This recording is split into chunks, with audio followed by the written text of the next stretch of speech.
There we Good evening, everyone. Thank you. Welcome to this evening's events. Thank you to everyone for attending this evening. It's wonderful to see people supporting online book events. My name is Will Smith, and I work at Sam Reed's bookshop in Grasmere, where I will have met some of you. I won't have met all of you. I'm delighted that we can be joined by so many people this evening.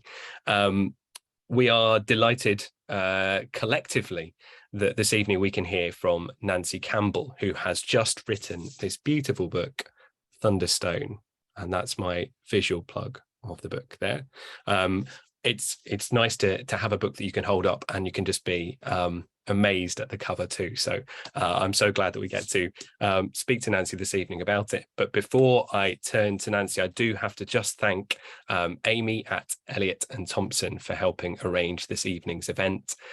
There are so many people behind the scenes at publishers who beaver away and work with us in bookshops to make these things work. So so grateful to people like Amy for setting up this evening's event. Okay, so many of you will have come across Nancy's previous work, but I'm just going to give you a flavour of it via her bio, because it's great to get a rundown of all of the amazing writing that we receive and understand her through. So Nancy Campbell is a poet and a non-fiction writer whose books include 50 Words for Snow, The Library of Ice, Readings in a Cold Climate, Disco Bay, and How to Say I Love You in Greenlandic. She was appointed the Canal Laureate by the Poetry Society in 2018, and she received the Ness Award from the Royal Geographical Society in 2020. And she lives in a van outside Oxford, as will become clear as we get into our conversation this evening. So welcome, Nancy. Thank you for joining us. Thank you, Will. It's a real pleasure to be doing this event with you because, in fact, the book begins during lockdown, and Sam Reed book parcels coming to me in Oxford during lockdown were one of the real high points in my days. So it's really lovely to be part of the shop series. Thanks so much for flagging that up. It was yeah, lockdowns had their own experience for everyone, but a delight for us was being able to ship books out to people, and know that I think more than ever in the last couple of years, books have really hit home and found a wider readership and been utter companions for people in really important ways. And I think it's been brilliant to be a part of that, and it feels like a worthwhile thing to pursue, aside from all the worthwhile things that bookshops already do all of the time. Yeah, I'm really glad to hear that they were so well received. And we're delighted to speak to you this evening because we're big fans of your past books. And I think I was saying earlier that in a bookshop, you can have a certain idea of what's on the horizon, and then you can just be very excited when you get to read a book by someone you've been following for a time. And so this is one of those occasions where Thunderstone came through, and it wasn't something I was on my radar, and then suddenly it was in my hands, and it was such a joy to read. And I'm really interested in several things. I'm going to ask you lots of very open-ended questions, and I'm really excited to hear what you have to say about them. But first up, I suppose the question I do tend to ask many people when it comes to memoirs in particular, at what point did you decide that you were going to be writing for the public a diary of your recent experiences? That's a great question. And it's funny that you should say that this book appeared quite quickly in your orbit, because it also appeared very quickly in my orbit. In fact, it's a journal of last summer, so it runs from June until September. So the last entry in the journal is in fact September the 30th last year. So this time last year, I hadn't even finished researching, as you might say, the book. I was reading a lot of journals and letters last year. I was living in a caravan, and on my single bookshelf in the van, unlike the shelves behind me here, I had Derek Jarman's journals. I had John Muir's Travels in the Sierra.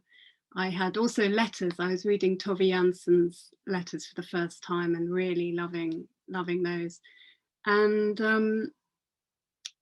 I think it was around the end of July that I began to think that the diary I was keeping of my life in the van, which was very new to me, so I'd been sort of writing a lot in the way, there was so much experience to capture and record and percolate, because I was going through not only a geographic relocation to the woods beside the canal, but also going through a breakup, various stages of grief. So there's a lot to write about. And for me, I've always found that private journaling enormously helpful for my, for my private life. Although as a poet also, I tend to find that poems emerge from journals too. So midway through the summer, I began to think, hey, I'm a writer. Surely this stuff that I'm writing could be work as well as a private journal. And it seemed that, I think a lot of people will relate to this. Sometimes when you're working on a book project, there are certain kinds of synchronicity that happen and strange elements of magical energy that come in that are not under your own control. And that's when the book starts to feel alive. And those are the really great points for any writer, when you feel like you're on the right course. It's a bit like water divining, maybe, and the rods start twitching. And lots of strange things happen, which I won't go into now. But that magic was happening in the world, and that was what really made me think, yes, this is not just for me. I think this might work as translated into published text as well. And I suppose the kind of key point, as you say, this was about your living and processing so many actions and events crucially in a caravan on the edge of Oxford, which becomes a key part. It's not obviously the soul, but it's a key center to this experience and to that journaling that goes on here. And I wonder, did you feel like that was an explicit choice you were making to live deliberately in the caravan at the start of the summer, or did you feel like events were conspiring again to present a very kind of limited sense of options for you to kind of lead you to that path? I love the Thoreau illusion there, living deliberately. And going to the woods was in many ways for me a way of trying to simplify my life in a Thoreau-ish way. And a bit like Thoreau, I had friends nearby to help me. People often mock Thoreau, don't they, because he had Emerson to do his laundry. I sort of relied on friends nearby, as many van dwellers do, to help me with the chores. Well, to give you a bit of background, I suppose, to the book, during lockdown, I was living in a basement flat in a suburb of Oxford with my former partner, who had become quite ill following a stroke and needed quite a lot of care. And so that arrangement continued for a year. And then at the end of the year, I was free to decide, well, we were both free to consider which way, how to lead independent lives after the relationship ended and after lockdown. So I did at one point think, well, I could go almost anywhere now. The possibilities of travel had begun to open up. I hadn't particularly enjoyed being in a city. It would have been nice to move somewhere more rural. Someone offered me a bothy on the Isle of Mull, which was quite tempting. And as someone who's often travelled and produced work in relation to travel and fresh geographic locations, there didn't seem much reason in terms of my own work to stay in Oxford. And yet, when a friend suggested to me, a friend who doesn't really understand writing and books and sees my life as a complete implosive disaster because because I'm not a millionaire, and this friend of mine, Sven, said to me, "Why do you want to keep traveling?" And I said, "Well, I'm a travel writer." And he just didn't get it. He said, "Well, what you need to do is just get an old van and put it in the woods. I've got some friends who've got some land and they'll let you stay there." And it seemed a brilliant offer, both in terms of solving housing precarity, a situation that had been going on for a long time, but also it didn't seem a limitation to me, to answer your question. It seemed that this small van, which I found on eBay, a little 1984 Buccaneer, was like a kind of alembic. I could see that it was a sort of a shell in which I wasn't quite sure what would burst out of it, but I was sure that there was something in there that would become precious to me. And although Oxford is somewhere I've lived on and off for 20 years, this was a very new part of the city and a very magical woodland. Not particularly idyllic, not Walden for sure. It's between the canal and the main railway line north, and it's also bordered on another side by a major road bridge, so there's a lot of traffic. But it felt like a place in which I thought it was sort of threshold, a place where new things might happen. So I think I'm often driven by curiosity, and I think this area really piqued my curiosity and felt that I needed to do a bit more exploring.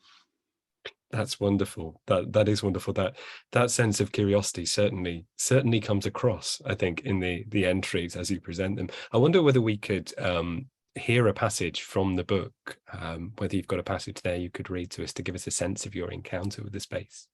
I should probably read something from early on before the action really kicks off. I've got a little bit here which is about 4 minutes long, and it covers really one of the things that fascinates me in the book is how I've come to terms with living in a city, a part of the UK that I didn't have many roots in. I come from the Scottish borders, and Oxford always seemed to me rather establishment and mainstream. So in this passage, I'm just beginning to justify to myself my decision to make it home. And then it'll give you a little introduction to the forest glade where I now live when I'm not doing Zoom recordings.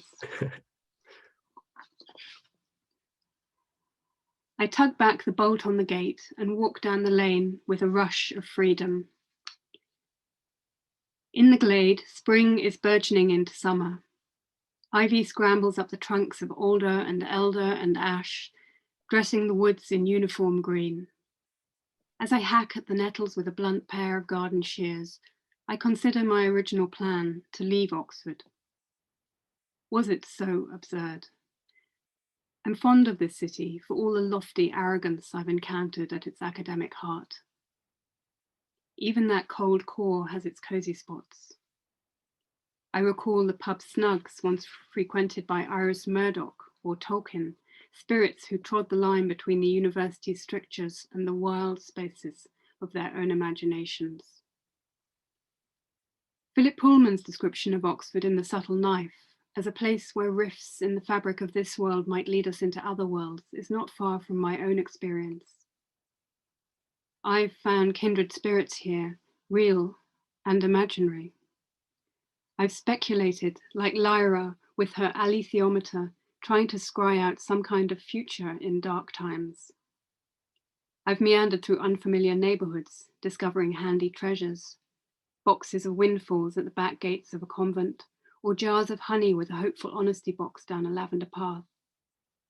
Over the low walls of the most unkempt and mysterious front gardens, I browse trestle tables exhibiting free to a good home, cuttings of saxifrage and sempervivums, miniature botanical gardens that hint at an orderly greenhouse hidden somewhere beyond the climbing roses and apple trees hung with Tibetan prayer flags. The main roads of the city branch out like the spokes of a mandala, and between them run forgotten alleyways, Cuckoo Lane in the east, Jackdaw Lane in the south. Yet this threshold is the most distinctive one I've ever crossed. An old white dog with a wall eye appears and sniffs silently among the nettles. I've seen this dog before. The assassin arrives soon after. I should say that the assassin is the name of the pseudonym of the person who owns the woods. He's come to see how I'm getting on, to check up on me. He is curt, but then I am short with him. Although speech is brief, this is a friendly visit. He brings an old scythe with a polished steel blade, which is more efficient than the garden shears. Ashlyn and the assassin have been here 20 years. Yes, the land has changed in that time. Once, this part of the canal was known as the Gates of Hell. It was much rougher then, he says, just a tip for the railway, with bonfires burning day and night. Junkies came to this patch, since the police never dared follow them down here.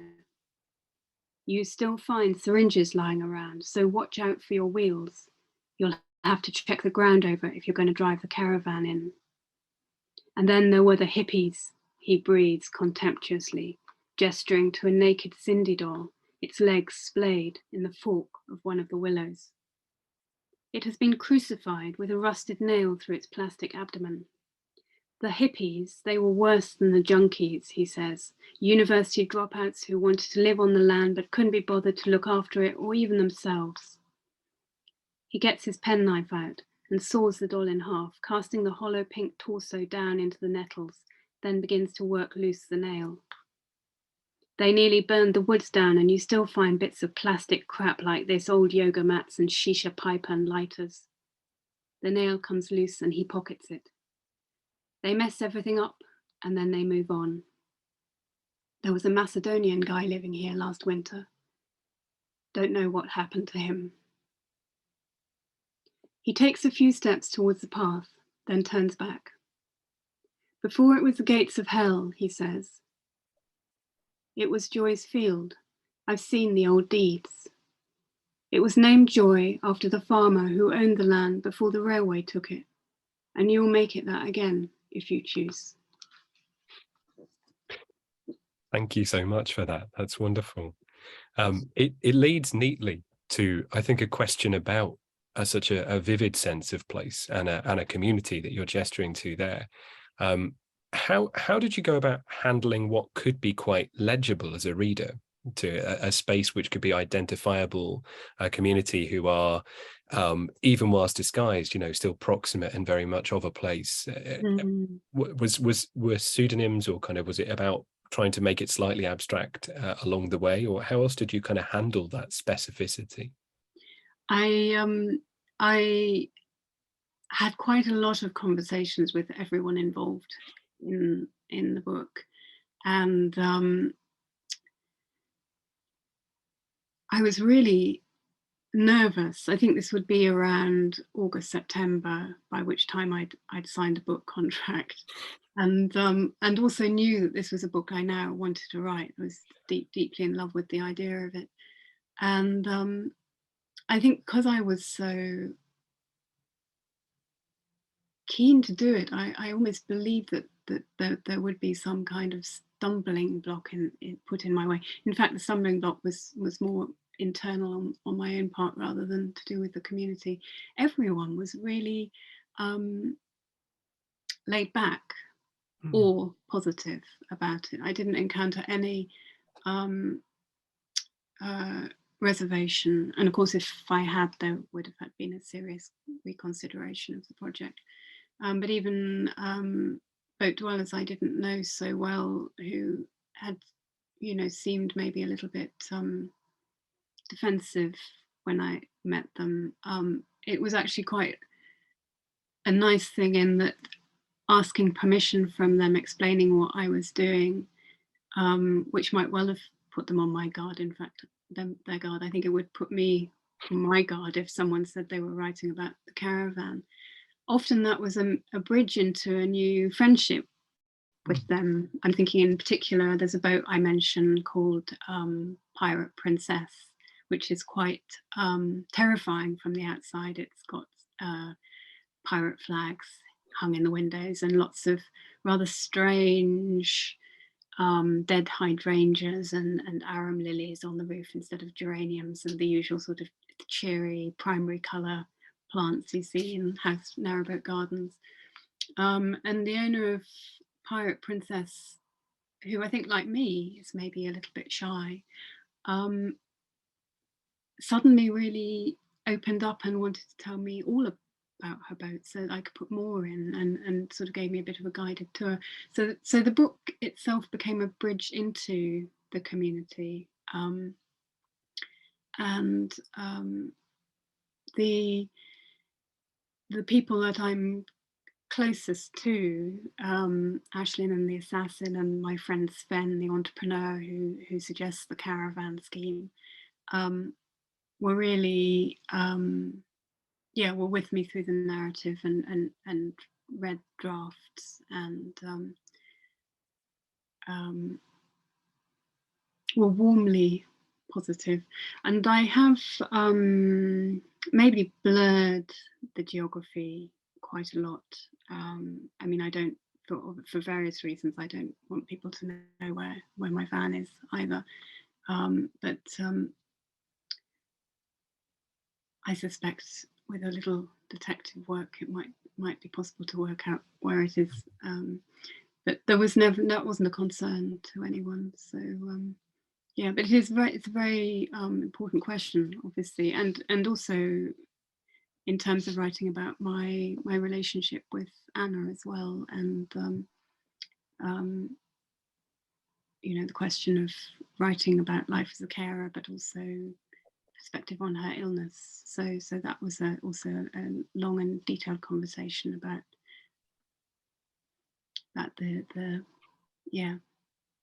whether that was a comfortable thing to do. I suppose it's nice to hear elements of that. I mean, it must be incredibly difficult to begin those conversations, and then wonderful when you've kind of come through and feel like what you have produced is perhaps not only kind of permitted by others, but is actually doing some work towards representing more than your own story, because that's what's also fascinating about this. As a centerpiece, it's your journal, but it is also your kind of shared relationships with people as they develop, both in the community by the canal and also the overlapping feeling of your ventures into Oxford and your attachments to it. Those other lives are, as a reader, just as interesting. And so to feel like there's consent, I guess, there, and there is that kind of hopefully I kind of hope that those lives are being kind of respected in that sense is a real kind of benefit to a book like this.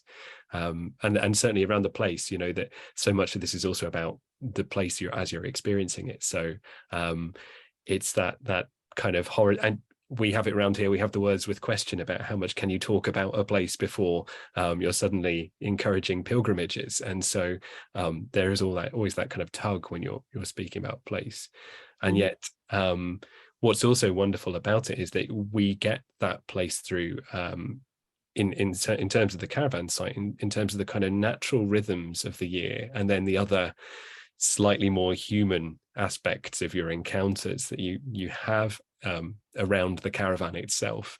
Was that part of the joy of writing Place, that you were able to kind of document those observations and keep a track of when something new literally caught your eye in the year's calendar?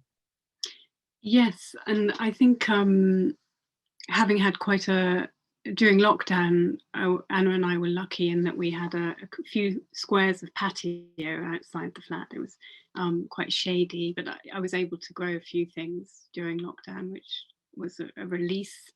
But to suddenly then have a woodland at my fingertips, and also to be encouraged to do some sort of growing and conservation work and clearing ground, and actually sort of getting into the earth around the caravan, and whether that's coppicing in the winter or sort of clearing undergrowth, or planting, considering a planting scheme for a sort of forest garden, which is one of the projects I was working on that summer, was wonderful. So it was a gardening diary to some degree. And for some of the book, I was sort of undergoing bed rest because I was quite ill. So I think in those circumstances, I found I was focusing on the minutiae around the van. So the visits from a woodpecker or a wren or a robin were really, they meant a huge amount to me. Mm-hmm. And likewise, because I wasn't traveling. Some people had begun to travel again after lockdown. I remember there was that rather odd traffic light system at some point, which encouraged some people to jet off immediately to the south of Spain. And but in tandem with that, the narrowboaters were coming and going, and it was quite interesting to live in a vehicle which is ostensibly a vehicle that can move, but was never going to move, hadn't been planned as a moving home, because I can't actually drive either, which doesn't help. And to be in this curious state of stasis between a railway line and a major road, and then the canal with the boats coming and going, and in a way, I had a sense of life moving past me, and I hope that sort of comes in through in the journal. So there's always something to observe. It's a bit like constant TV, really. And in particular, I was very moved by the shipping containers, which rattle past the van about less than a metre away from my windows in the van, often with sort of graffiti on. 20 or 30 in a line. And I had a sense of these containers coming from Birmingham, traveling to Southampton and on in towards Europe, and the containers being able to move in a way that I couldn't across borders, and not wondering who had painted the graffiti on them. It was like a gallery of signs from far away. That connectivity certainly comes across. There are all these moments when you're looking at the road, or when you're hearing, the particularly at one point, when you're disturbed in the night by the train line,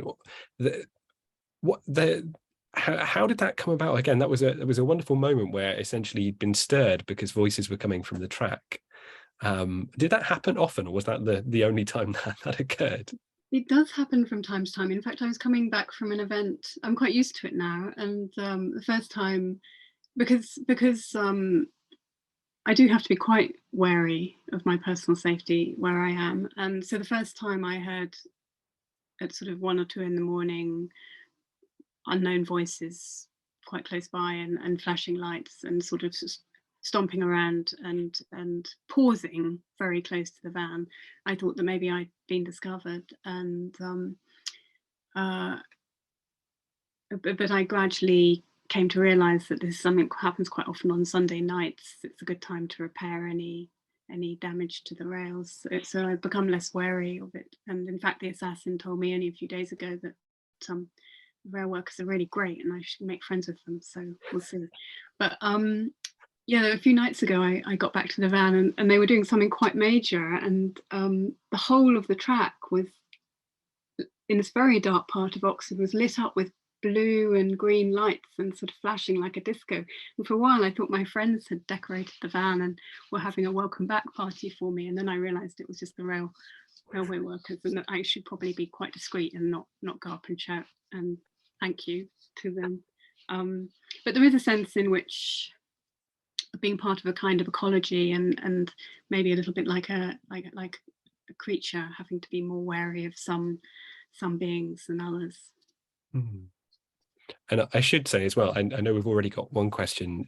If you do have questions and you're listening into this, then do pop them in the chat, and we will get to them towards the end of the event, and we'll take some public questions, because it's a very unique opportunity to get to ask Nancy more about her book here. So, and I suppose with that sort of idea of place in mind, people like the assassin and Sven become such developed characters over time, and it's quite nice to see your own shifting feelings about them in the way that we all have shifting and vacillating feelings about friends around us.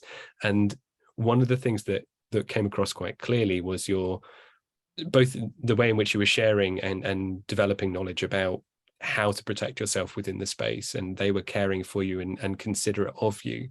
But that feeling about how that relationship can tip over to feeling, I suppose, beholden to others, or at least in their debt at various points. And do you think that that's just a way in which living off grid or on the edges of a place kind of necessitates that negotiation, that everyone will have that feeling if they have a shared community, they will be navigating being beholden to others? Or do you think that you kind of grow through it, and this was the origin point of being in that position? That's so interesting. And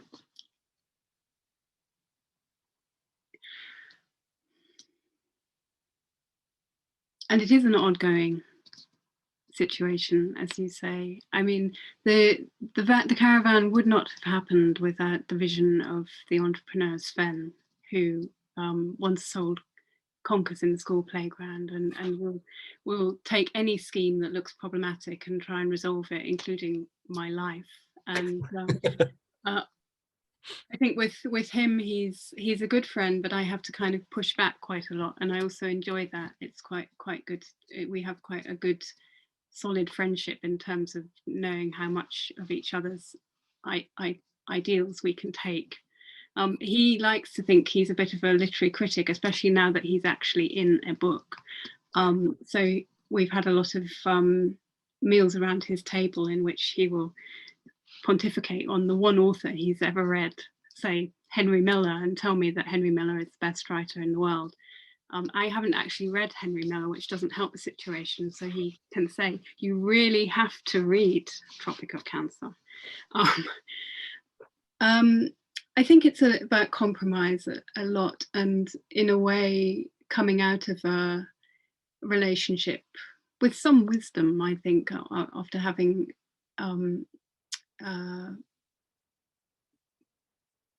being a decade-long relationship, but in a way by the canal I was finding out sort of different ways of relating to people. And I suppose what I've discovered, to answer your question, is that there's a lot of kindness, and it's very easy to feel, I think, in a sort of extractive economy and in a society where everything is so sort of geared around material things, it's quite easy to feel a sense of obligation if someone helps you. If someone gives you their time, what are you going to give them back? And I was certainly much more nervous about this at the beginning of the book, more aware of my need and obligation to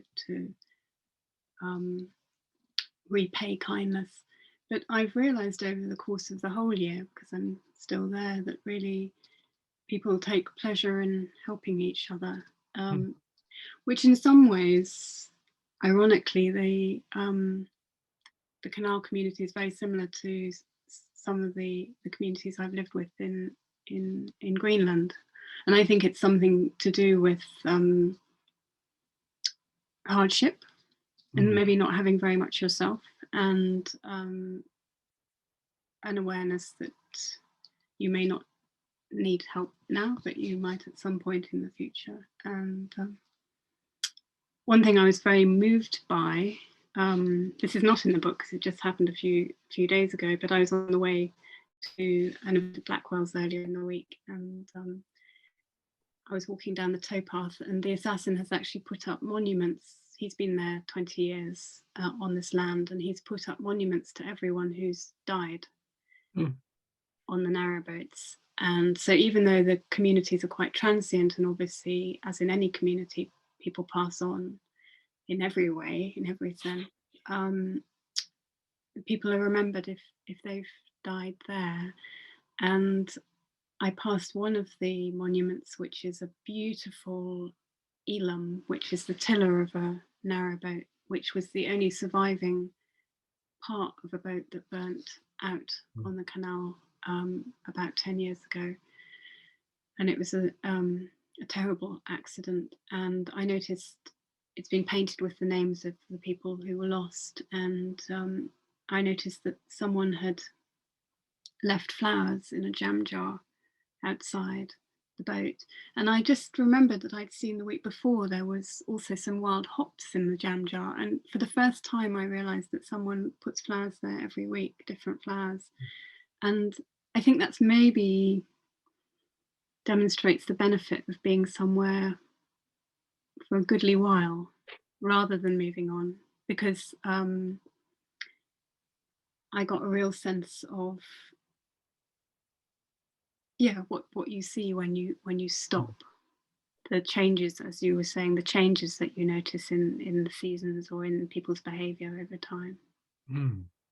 I found a lovely quote, actually. I was the writer James Attlee passed it on to me last week, which sort of summarizes this so perfectly, and it's by the geographer Yi-Fu Tuan, and it's from a book called Space and Place, which was written in the 1970s. And he says, if we think of space as that which allows movement, then place is pause.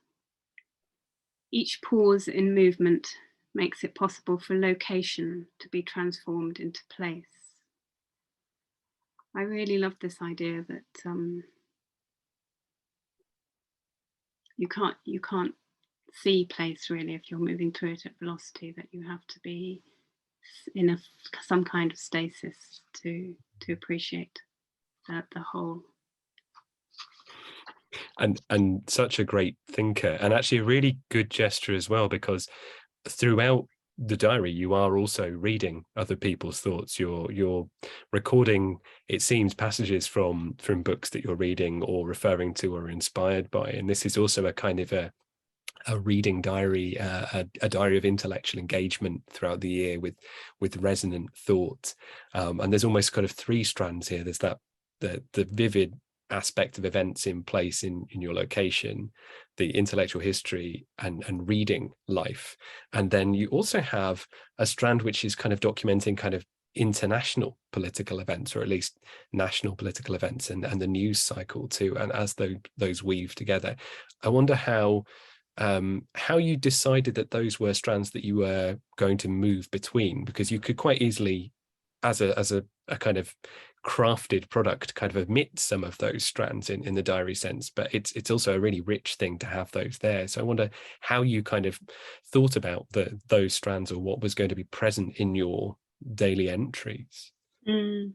I wasn't always aware of the news because I was offline quite a lot in the van. So when I did go out into the world, I definitely made an effort to read the news. I was off social media quite a lot of the summer as well. I think the journal entries are fairly lightly edited, so I wonder if I considered this decision as carefully as you suggest I might have done. But I suppose for me, it's very hard to separate the wider politics and the personal environment. In fact, especially, in the last few days, we've seen these very dangerous decisions by the government to withdraw legislation and start fracking again? And how can you exist in a little bubble in the woods and not be alarmed by these looming decisions that will change the course of the environment in the UK? And I was quite aware of that on a local level. There's a friend comes to visit the van, Matthew Teller, the writer, and he told me a story about Alice's Meadow, which is a wonderful sort of mix of Oxford literary fantasy and environmental protest, because there was a meadow. I'll just try and summarize it briefly. The M40 was going to be built right across a very major wetland outside Oxford, and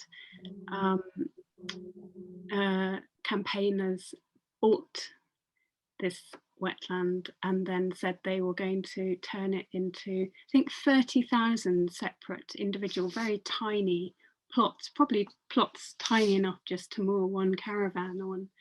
And I think the developers, when they were faced with the having to give out 30,000 compulsory purchase orders and negotiate 30,000 appeals, just decided they were going to build the road around the wetland, known as Alice's Meadow, after Alice in Wonderland, of course, who sort of gave her surreal spirit to the whole adventure.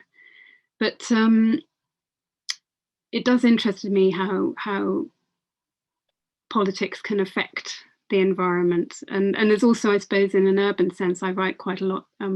I got quite fascinated last year by the Marble Arch Mound, and I only encountered it once, but then it kept cropping up on the news again and again, and it seemed to be becoming more and more of a ridiculously surreal story of urban mismanagement and poor design and wilting trees, and so I was obsessed with it. So I give updates from time to time as councillors resign and the cost increases more and more. But I think stories like that were really rich, and they're a really rich thread to pull on it, and we get your reading of it as it progresses, and it documents it in a really great fashion as well, because it will have mimicked how people will have received those stories, and it kind of preserves the narrative that has, as you say, to the point where the councillor resigns. You get that real engagement with it, with an environmental political story. Yeah, I was delighted by those aspects of the diary. Thank you. I was quite aware of it, just in terms of my own experience in the woods as well. There was currently the Northern Gateway is being built outside Oxford, and I did hear the building machinery quite early in the morning, and noticed it sort of literally in a sort of watership down kind of a way coming over the crest of the hill. So there was a sense of impending change, but as the assassin said to me, places do change, and he pointed out that the canal is not a natural environment, that the forest has only been there for 100 years and is sort of controlled by the industrial work either side. So it was quite instructive for me not to be an idealist and to see the wider picture.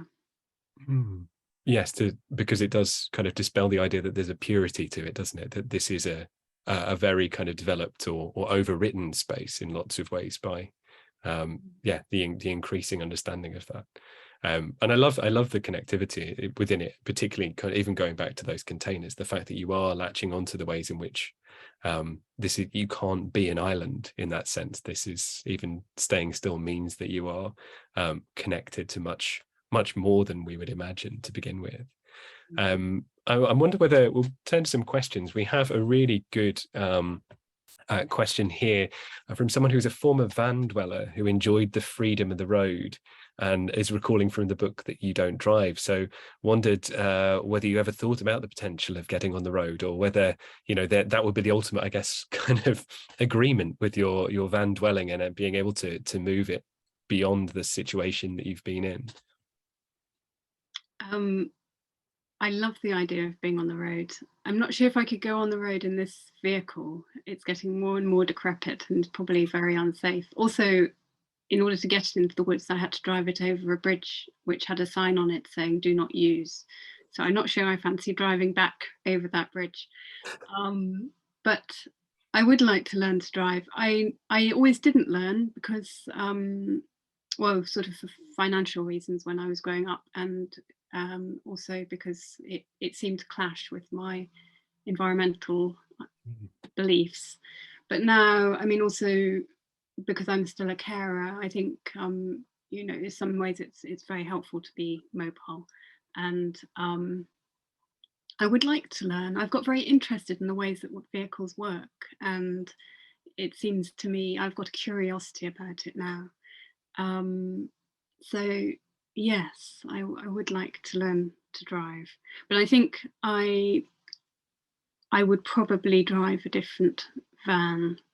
Although, that being said, every time I plant something in the woods, I don't plant it on the stretch that I would have to drive over in order to get the van out of the woods. So I think there's something psychological, leaving a pathway clear.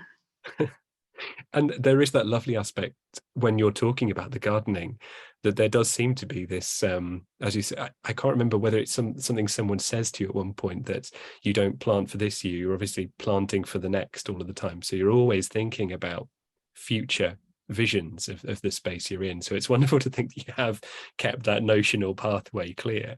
But then it does become clear even during the book, and I'm imagining this has had its own subsequent life, that there are technical issues with the van in space and dwelling within it. I basically want to hope, have we got the carbon monoxide issue sorted? Are you safe in terms of gas right now?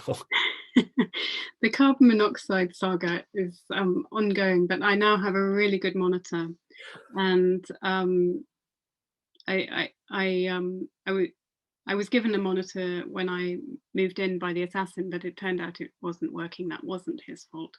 So I now have a super reader called a Fire Angel. And I was very curious about this, you know, having read a lot about climate change and read about parts per million of carbon dioxide in the atmosphere as an indicator of how much time we might have left as a species, or, you know, the dating of the Earth. And suddenly to be measuring parts per million in the atmosphere for a completely different reason. Carbon monoxide is quite a serious danger for anyone living in an enclosed space, and I think there was some members of an Arctic expedition only this summer who died as a result of the gas just within a small tent. And I should have been more aware of this colourless, odourless gas. And it did turn out that for several weeks, possibly longer during the summer, I was being quite severely affected, and had Sven not realised that I was behaving rather strangely and listlessly, and in fact, I was barely able to move. I think, you know, I was very fortunate to have his eye on me. I think it's pretty much regulated now, but it was interesting in terms of the book. Writing a book becomes quite challenging if your brain is affected by poisoning. And one of the ways, looking back now, I can see how ill I was, is that there was a point in my manuscript where it was almost as if I was reaching for a word or a phrase or even an idea, but was just making a kind of a shopping list, or sort of getting through a few rungs to get there. And also a lot of repetition. It seemed like my vocabulary had diminished quite a lot. So I would use the same words over and over again, even within one sentence. So there were parts of the book that I did go back and you know, rework, because I didn't want to.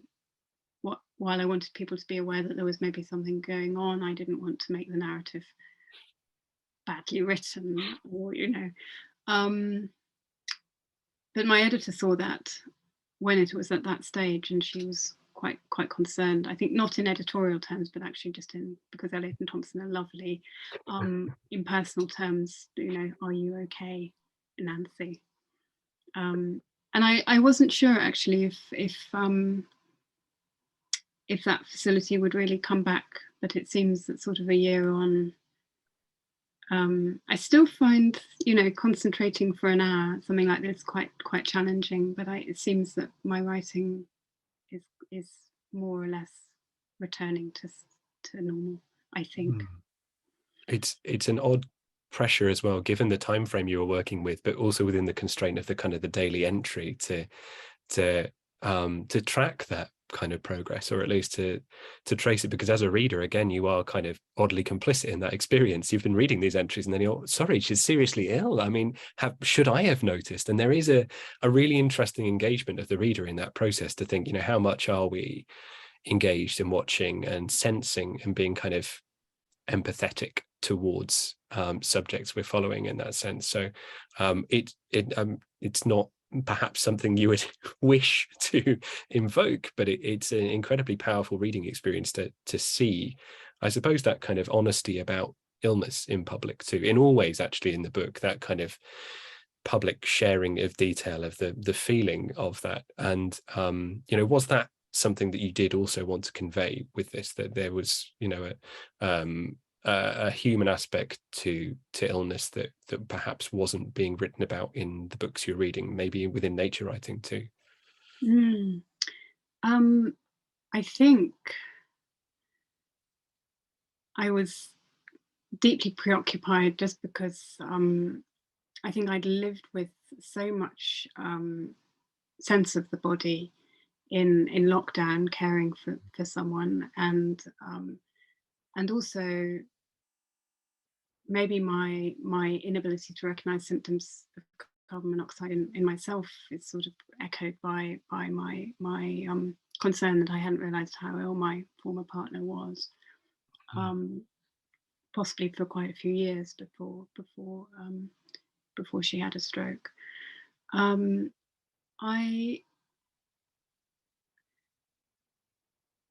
began writing through not really knowing what the summer would bring, I suppose. Signing a book contract, knowing that it would be about the garden, hopefully about recovery, the woodlands. It was very much described in its proposal to the publisher as a book that would be about friendship and community and regrowth. And then not only was the episode of carbon monoxide, but also I had quite a serious health diagnosis myself. And it seemed to me a cruel irony that I'd embarked on this rather optimistic book proposal, and fate had sort of twisted the book into something else, possibly. I suppose I was just writing what I could, and my body became the ecology that I had to be fascinated by. And I suppose in a way, I mean, the quote at the beginning, the epigraph at the beginning of the book is Robert Hooke. It's from Micrographia. And it describes stony bodies, which are strangely figured. And he talks about how they're formed. And he says they owe their formation and figuration not to any kind of plastic virtue inherent in the earth, but to the shells of certain shellfishes, which either by some deluge, inundation, earthquake, or some such other means come to be thrown to that place, and there to be filled with some kind of mud or clay or petrifying water or some other substance, which in tract of time has been settled together and hardened in those shelly mounds into those shaped substances we now find them. And I suppose I was really considering, as someone newly beginning to be acquainted with what serious illness means, I was really thinking about this sort of the composition of my body and how everything interrelated, and also this sense of yeah, what constitutes it, almost like a fossil that I was excavating and trying to understand. And would you? I'm conscious. I've got a couple of other questions I need to ask here, but I'll turn to the questions here just to ensure that we keep to our time.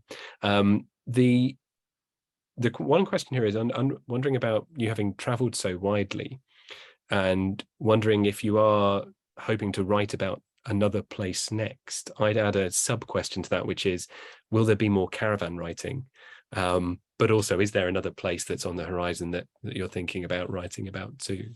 It's nice to look to the future. I really love writing about the van and the developing relationship with the community there. And I was delighted to be asked by Caught by the River to do a piece. No, sorry, the clearing for the Jubilee. So there was a kind of a Jarman-esque anti-Jubilee piece. I would like to, well, I am still keeping a diary, obviously. When I moved to the woods, I was supposed to be having a rest primarily, but I was also supposed to be working on my next book, which never quite happened because the caravan book kind of overtook on the inside lane, as it were, and suddenly became the main project. But I was hoping to write about Rembrandt, and my father is an art historian who has spent 40 years not writing about Rembrandt, and I would be quite interested to write the book that he has felt unable to write. And we didn't travel very much as a family. We didn't have the means when I was growing up, but from time to time, he got a research grant to go to Amsterdam, and we would spend very serious holidays, mainly in winter, in the Rijksmuseum, and I would look at the Night Watch, age 7 or 8, and occasionally go to a shop where there were exciting feathers and glittery things. So I would really like to write more about Amsterdam and maybe get my teeth into this new project now, maybe after a short rest. No, completely. I think you deserve it after this as well. This is, yeah, it's a calling, and it's a huge pressure to have done what you've already done. I think in terms of the time turnaround that writing something so real time necessitates to.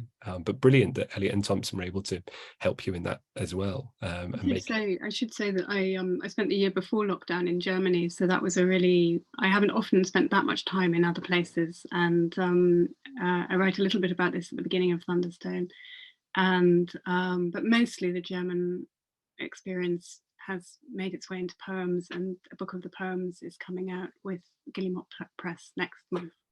So that is really the next book. It's called Uneasy Pieces. So Uneasy Pieces, Guillemot, excellent. So we can look out for that.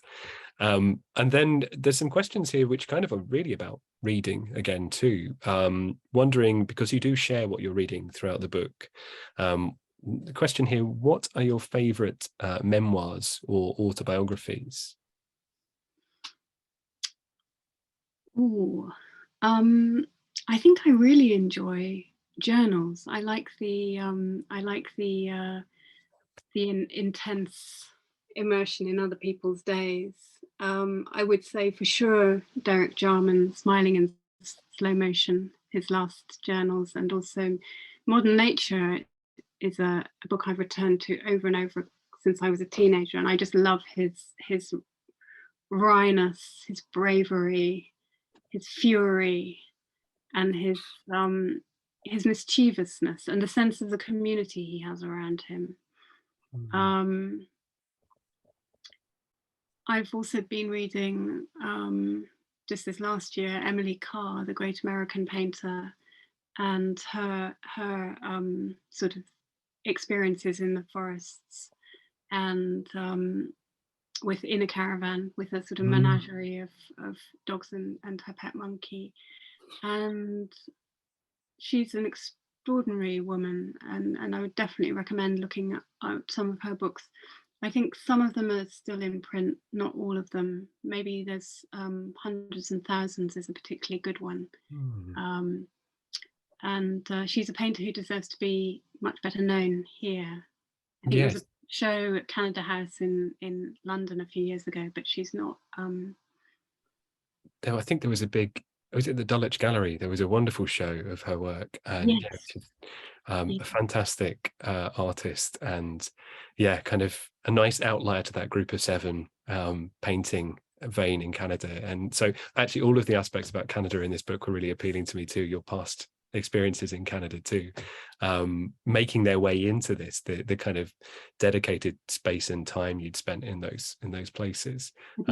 Quite reflective of past, all the homes I ever had lived in somehow seemed to waft into the van like ghosts.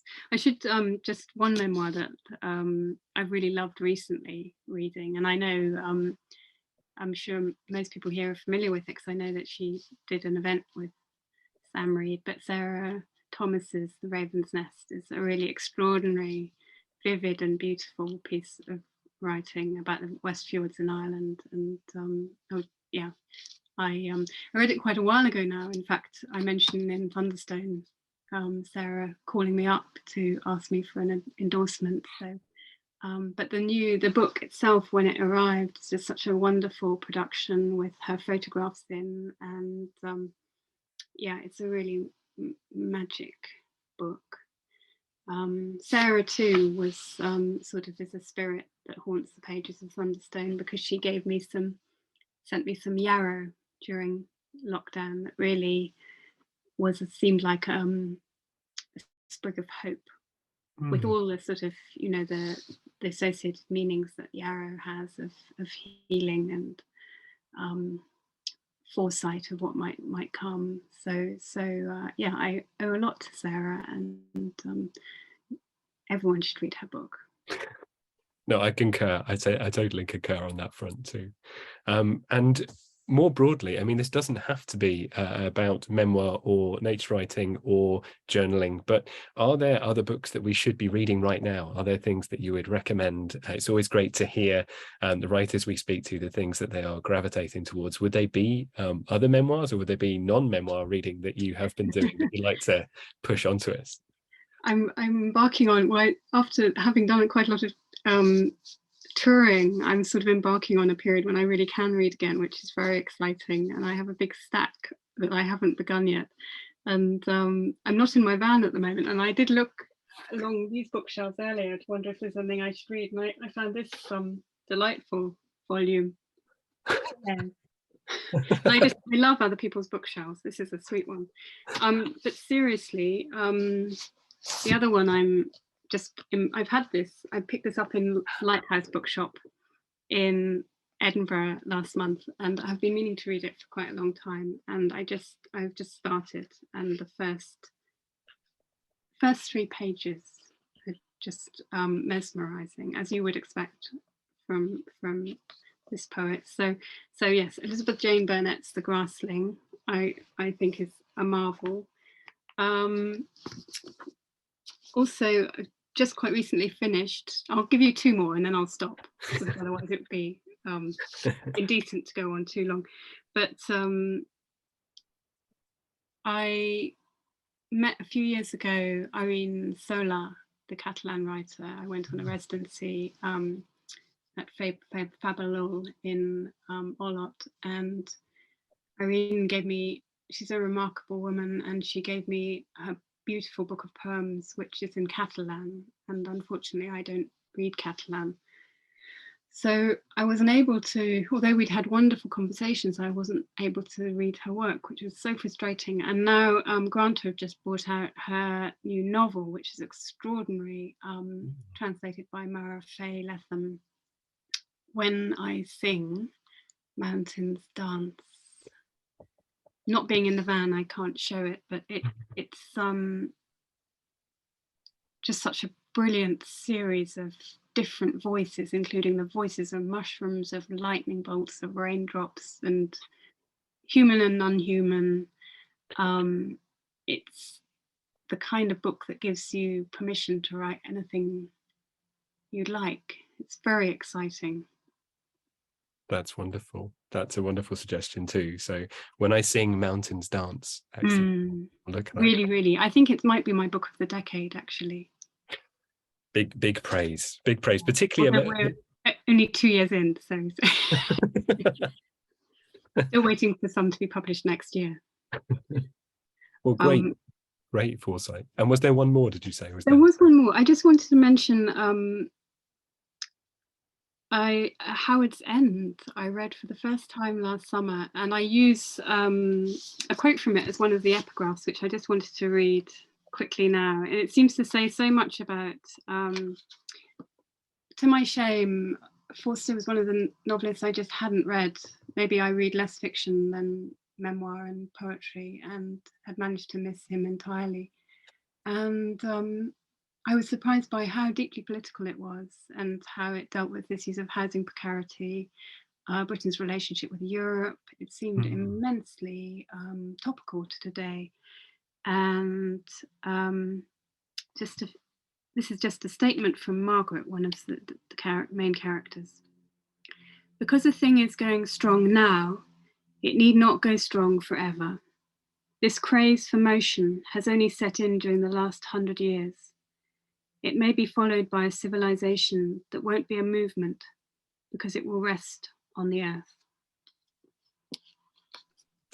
That's a wonderful passage, and also very apt for us, because you probably won't know that E.M. Forster used to shop in Sam Reed's when he was on holiday in Grasmere, and used to send letters to people care of Sam Reed's. So he's kind of got this really nice Grasmere connection to his writing, and often wrote lectures from here and that were broadcast on the BBC.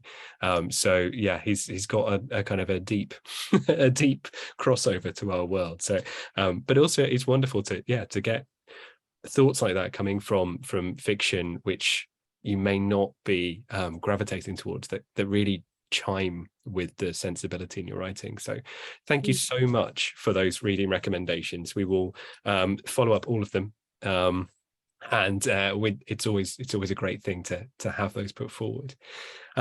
I think we should wrap up now, although we could keep asking you questions all evening, but we won't put you through that. Thank you so much for doing this evening. It's been a delight. So thank you to Nancy, and thank you to everyone at Eliot and Thompson, Sarah and Amy, for arranging this evening and making it happen. It's been so wonderful. And I should also say, if you have enjoyed this evening, you can be like E.M. Forster and be a consumer of Sam Reed's and buy a copy of Thunderstone from there. It's on the website, or get it from your own local bookshop. Very happy. Libraries, wherever you come across it, please do explore it.